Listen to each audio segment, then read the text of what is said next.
This video will be a close study of 2 Chronicles chapters 34 and through verse 20 of chapter 35, chronicling the reign of Josiah, who was a good king.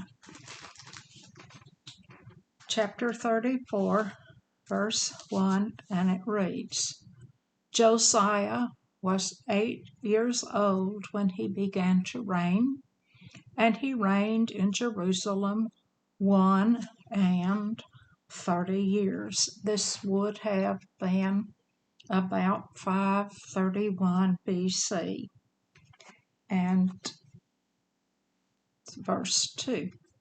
And he did that which was right in the sight of the Lord, and walked in the ways of David his father, and declined neither to the right hand nor to the left. Of course, he is not David's actual son. David is his ancestor, and like David, he never once turned to idolatry during his reign.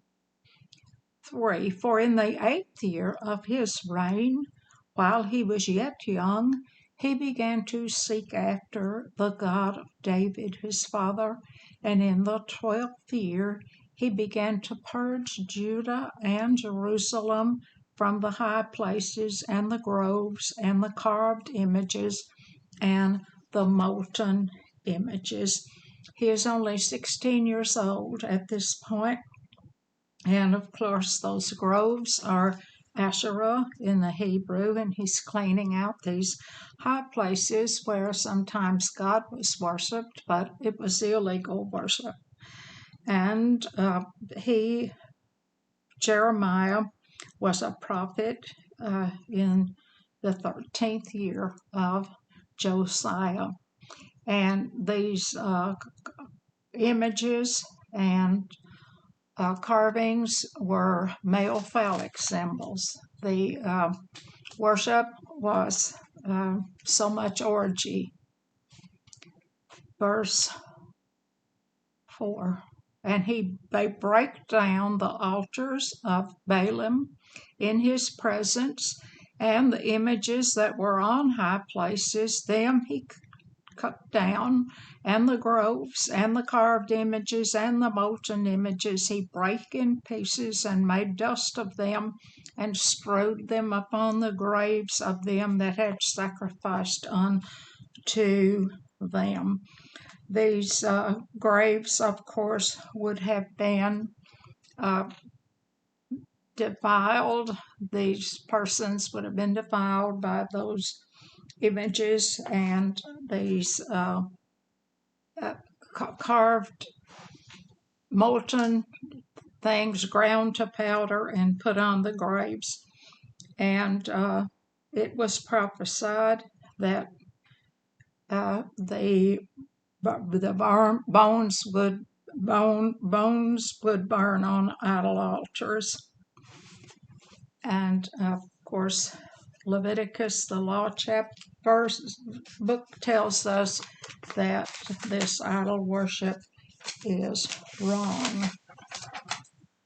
1 Kings 13, about verse 2, give a prophecy fulfilled that the burned bones of idol priests who sacrificed to idols and false gods. 6.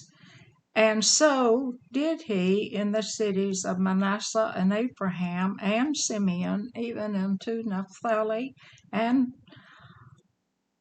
their mattocks round about. Now, mattocks would be a sharp tool. He went up into the north, into Ephraim and Manasseh, and of course Simeon was rather enclosed in Judah, and he is going into where a few of the northern tribes remain after their captivity.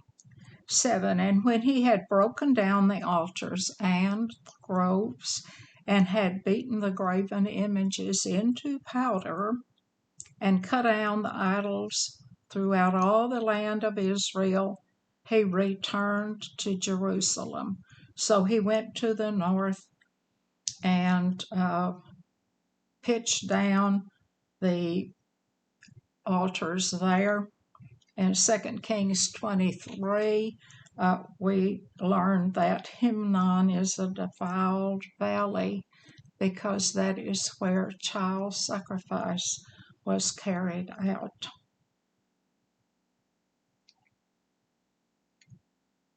And when he now in the 18th year of his reign, when he had purged the land and the house, he sent Shaphan, the son of Azaliah,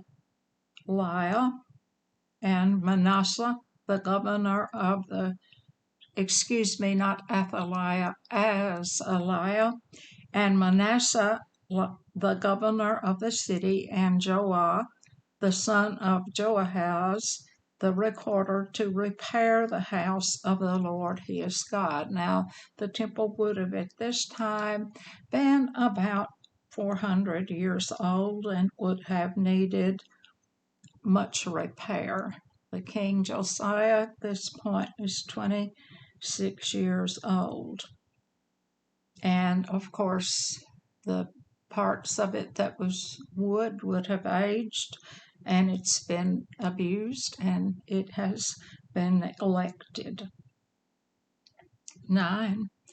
And when they came to Hilkiah the high priest, they delivered the money that was brought into the house of God, which the Levites had kept the doors, that those would be the doorkeepers, gatekeepers, had gathered of the hand of Manasseh and Ephraim and all the remnant of Israel and all of Judah and Benjamin, and they returned to Jerusalem.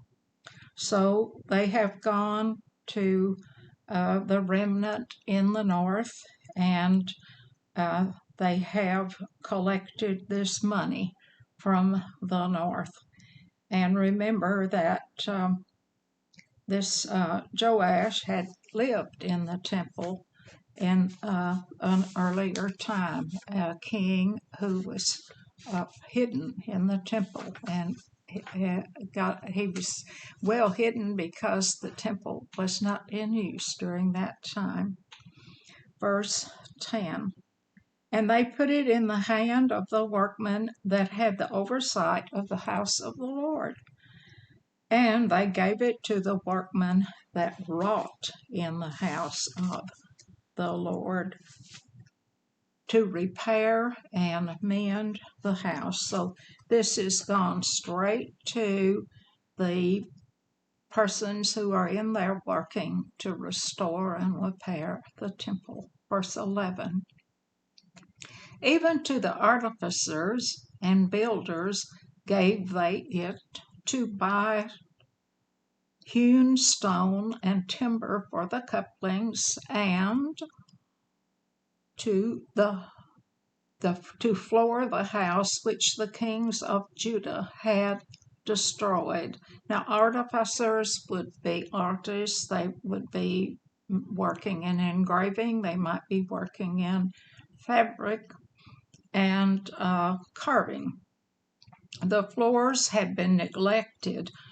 Some of the temple was on the sides, were 3 stories high, so the floor of 1 story would be on the rafters of the floor below, floor beams. 12. And the men did the work faithfully, and the overseers of them were Jeha and Obadiah, the Levites, of the son of Merari, and Zechariah and Meshullam, of the sons of the Kohathites. These are 2 major families of Levites, and Merari are These are ones that did not play music, and they did not play music. They weren't in there to play music. They were in there to oversee workers. Verse 13. Also, they were over the bearers of burdens and were overseers of all that wrought the work in any manner of service, and of the Levites that were scribes and officers and porters. Okay, porters are the persons who were security guards, and they were in there. The scribes, very few persons were able to read and write, and they were in there overlooking these workers. And they were musicians and other Levites who were overseeing the work. 14. And when they brought out the money that was brought into the house of the Lord, Hilkiah the priest found a book of the law of the Lord given by Moses all these years, and they have not had a Torah. The Pentateuch in the Greek, the 5 books of Moses, and it was this original Torah was kept, we learned in Deuteronomy, in the Ark of the Covenant. But whoever hid this book did a very good job. And of course, God's plan that it would come into the hands of this good king. 15. And Hilkiah answered and said to Shaphan the scribe, I have found the book of the law in the house of the Lord. And Hilkiah delivered the book to Shaphan. And we learned back in Kings that Shaphan read the entire book before he approached the king with it. And Shaphan carried the book to the king and brought the king word back again, saying, all that was committed to thy servants, they do it. So there's a report here on the remodel. And we learn in 2 Kings that Shaphan actually read the books to the king. It is not said here, but Kings tells us that. 17. And they have gathered together the money that was found in the house of the Lord and delivered it into the hand of the overseers and to the hand of the workers. So the money had been hidden also, and they are going to pay workers. 18. Then Shaphan the scribe told the king, saying, Hilkiah the priest hath given me a book. And Shaphan read it before the king.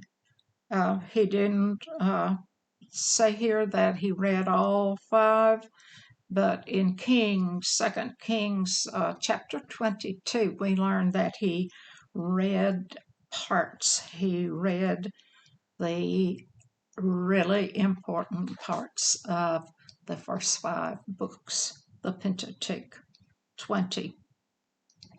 And it came to pass, when the king had heard the words of the law, that he rent his clothes. Tearing clothes is a sign of mourning and deep distress. And he, of course, brought up and had no idea, serving as the king, had no idea what the law book said. And they had been ignored for a very long time. 20, and the king commanded Hilkiah and Achikam, the son of Shaphan, and Abdon, the son of Micah, and Shaphan the scribe, and Asahah, a servant of the king, saying, 21. Go, inquire of the Lord for me, and for them that are left in Israel, in Judah, concerning the words of the book that is found, for great is the wrath of the Lord that is poured out upon us, because our fathers have not kept the word of the Lord to do after all that is written in this book. He probably had read the blessings and the cursings chapters, and Josiah understands then why they have been under curse. 22. That would have been Deuteronomy 28 and Leviticus 26, of course. Verse 22. And Hilkiah and they that the king had appointed went to Huldah, the prophetess, the wife of Shallum, the son of Tikvah, the son of Hasrah, keeper of the wardrobe. Now she dwelt in Jerusalem in the college, and they spoke to her to that effect. Oh my, they have gone to a woman. That college would have been in the very lower part of the city, and they have gone to Huldah to get a prophecy. And of course, we are told in the end times that in Acts that both sons and daughters will prophesy.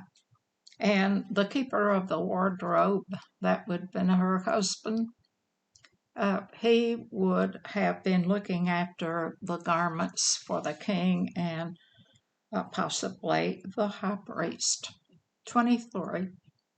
And she answered him, Thus saith the Lord God of Israel, Tell ye the man that sent you to me. And now she speaks what the Lord will say in 24. Thus saith the Lord, Behold, I will bring evil upon this place and upon the inhabitants thereof, even all the curses that are written in the book which they have read before the king of Judah. Deuteronomy 28, Leviticus 26. 25. Because they have forsaken me, and have burned incense unto other gods, that they might provoke me to anger with all the works of their hands. Therefore my wrath shall be poured out upon this place, and shall not be quenched. 26. For as the king of Judah, who sent you to inquire of the Lord, so shall you say unto him, Thus saith the Lord God of Israel concerning the words which thou hast heard. Of course, they have been in idolatry and turned from God in a terrible, terrible way. 27. Because thine heart was tender, and thou, this is spoken now to what they're to tell Josiah. Because thine heart was tender, and thou didst humble thyself before God, when thou heardest his words against this his place, and against the inhabitants thereof, and humbled thyself before me, and didst read the words,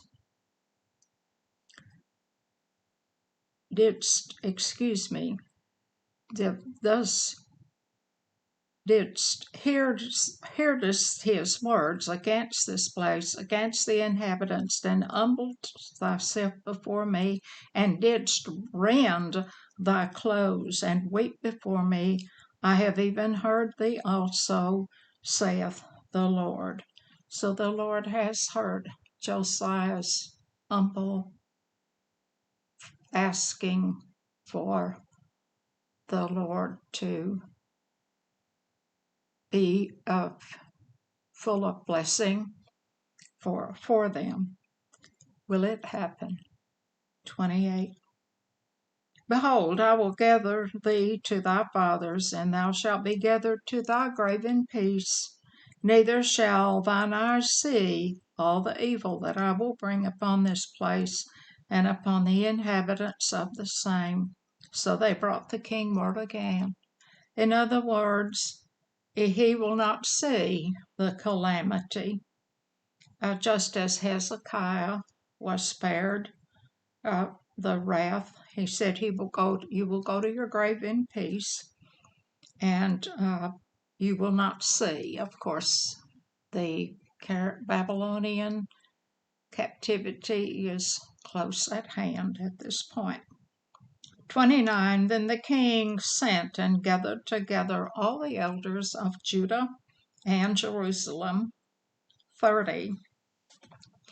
And the king went up into the house of the Lord, and all the men of Judah and the inhabitants of Jerusalem, and the priests and the Levites, and all the people, great and small.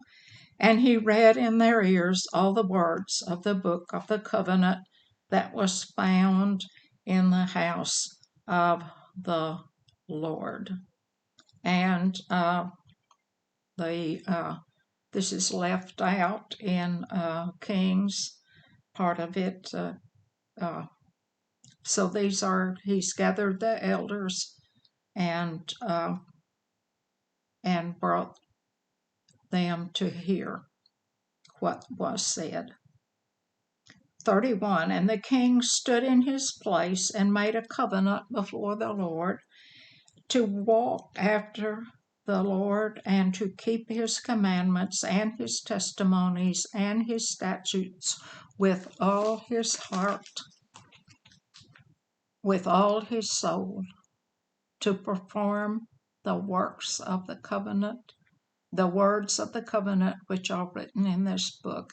He is very likely standing on that brass platform that Solomon had made and stood on at the dedication of the temple.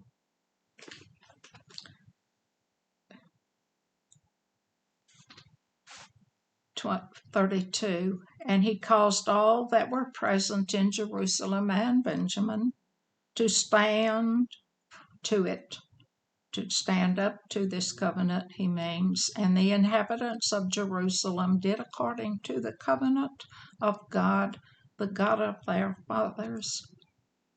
33. And Josiah took away all the abominations out of all the countries that pertain to the children of Israel, and made all that were present in Israel to serve, even to serve the Lord their God. And all his days they departed not from following the Lord. So you see that he is not only having this done in Judah, but also for those few who have not been carried away, who are in the north. And those countries there, the countries would have been the tribes in Israel, what's left of them. And they, of course, that remnant will worship as they should under Josiah, even though he is just the king over Judah. Chapter 35, we will be celebrating Passover 14 days after the spring equinox in the beginning of the religious year. Verse 1. Moreover, Josiah kept a Passover unto the Lord in Jerusalem, and they killed the Passover on the 14th day of the month. Yes, the 14th day of Abib. And we're going to have a long number of verses devoted to the Passover. Kings covers it in just 3 verses. 2. And he set the priests in their charges and encouraged them to the service of the house of the Lord. So he now understands the courses, how they are laid out, and the work of the priests, and has put that in order. 3. And said unto the Levites that taught all Israel, which were holy unto the Lord, put the holy ark in the house which Solomon the son of David of Israel did build.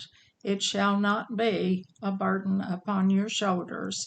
Serve now the Lord your God and his people Israel.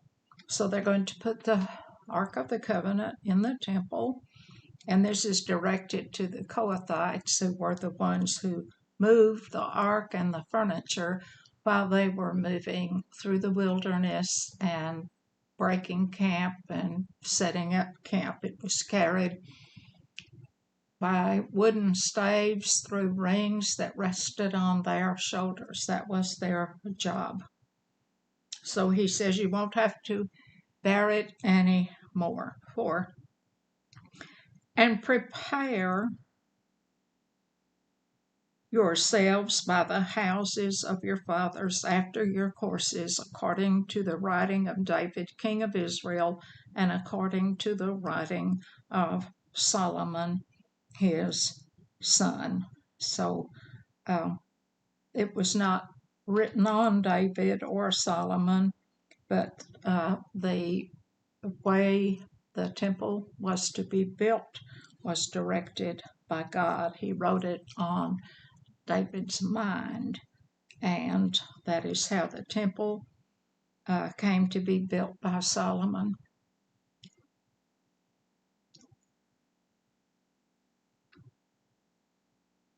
And stand in the holy place according to the divisions of the families of the fathers of your brethren, the people, and after the divisions of the families of the Levites. And these, of course, would have been people, sons of people, and common people, of course, lay people, persons, not necessarily just priests. 6. So kill the Passover, that would be the Passover lamb, and sanctify more than one, of course, and sanctify yourselves, and prepare your brethren that they may do according to the word of the Lord by the hand of Moses. Of course, Moses did write, he's the author, but he had divine guidance. 7. And Josiah gave to the people of the flock lambs and kids for all the Passover offerings, for all that were present, to a number of 30,000, and 3,000 bullocks. These were of the king's substance. So he gave lambs and kids, and Exodus 12 tells us that they could choose a lamb or a kid, and then the bullocks would have been for a peace offering and a thank offering, and could have been eaten at the Passover feast. 8. And his princes gave willingly unto the people and to the priests, to the Levites, Hilkiah and Zechariah and Jehiel, rulers of the house of God, gave unto the priest for the Passover offerings 2,600 small cattle and 300 oxen. Quite a number of animals that will be sacrificed. 9. Coniah also, and Shemaiah, and Nathanael, his brethren, and Hashabiah, and Jeiel, and Josabad, chief of the Levites, gave unto the Levites for Passover offering 5,000 small cattle and 500 oxen. Once again, the Levites had land around the cities. They were called suburbs. They went out so many meters around the outside walls of a city, and it was there that the Levites, who had no part in the parceling out land in the original way that it was handed out, but they had this parcels of land here around the walled cities, and that is where they kept their animals. 11, and they killed the Passover, and the priests sprinkled the blood from their hands, and the Levites flayed them. The Levites, they were called in to do some of this work because the high priest and the priest were unclean because they had to keep their livelihood, and their necks had worked in the idol worship and were thus passed over to do this sacred work.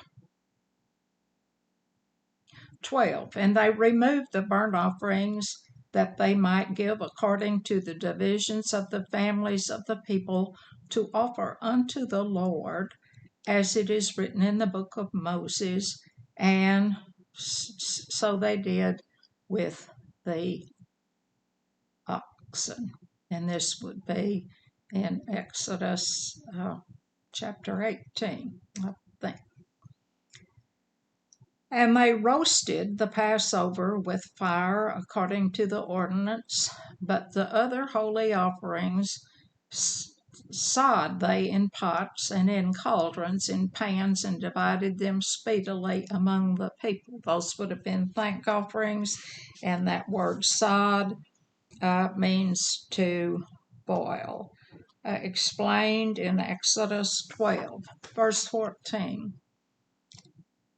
And afterward they made ready for themselves and for the priests, because the priests, the sons of Aaron, were busied in offerings of burnt offerings and the fat until night. Therefore the Levites prepared for themselves and for the priests and the sons of Aaron. Of course, the fat belongs to the Lord and was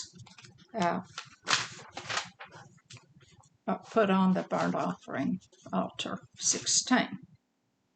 So all the service of the Lord was prepared the same day to keep the Passover and to offer burnt offerings upon the altar of the Lord according to the command of King Josiah.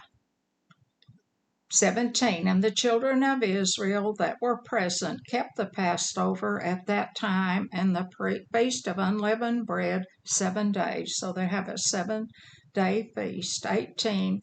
And there were no Passover like that to be in Israel from the days of Samuel the prophet, neither did all the kings of Israel keep such a Passover as Josiah kept, and the priests and the Levites and all Judah and Israel that were present, and the inhabitants of Jerusalem. In that 18th year of the reign of Josiah was this Passover. 20, to complete this lesson.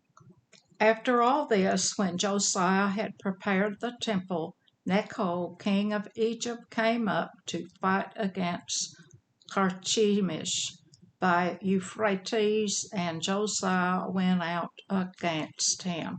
So we're starting a new part of this book. King of Egypt has come up against him. This video is an outreach of the Crossroads Global Methodist Church in Dexter, Missouri, and the Essex Methodist Church in Essex, Missouri.